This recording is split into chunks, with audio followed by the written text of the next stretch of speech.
Sziasztok, gyerekek! Itt Vipower Gamer. Kicsit rég videóztam, tehát a szövegemtől egy kicsit elszoktam, most nem tudok olyan gyorsan beszélni, mint megszoktam. Lehet, hogy kicsit megbotlik a nyelvem, na mindegy, nem az a lényeg.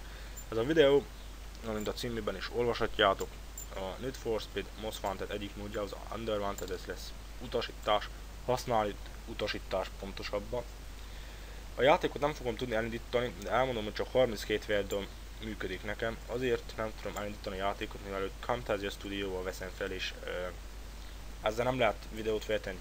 Frapszel is próbáltam, azzal sem megy a videó része, nem tudom, tehát a gépen megbírnám, mert eddig egy gyengé géppel dolgoztam. És azzal ment. Na de mindegy, itt nem az a lényeg, hanem hogyan is tudjuk letölteni a játékot. Ezt a linket be fogom tenni a YouTube videó alá, de a Google-ben is meg lehet kapni, egyszerűen csak beírod, hogy NFS Under Wanted. És itt az NFS Hungári legelsőjén rákattintunk, szervezésről egy letöltés.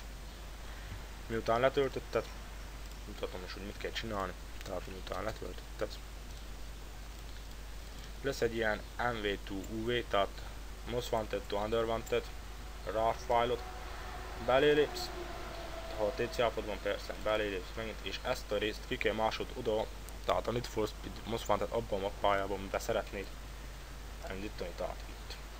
Ezt ide bémásolod, nekem persze bent van. Itt van egy olyan start.bat file, amint itt is olvasható.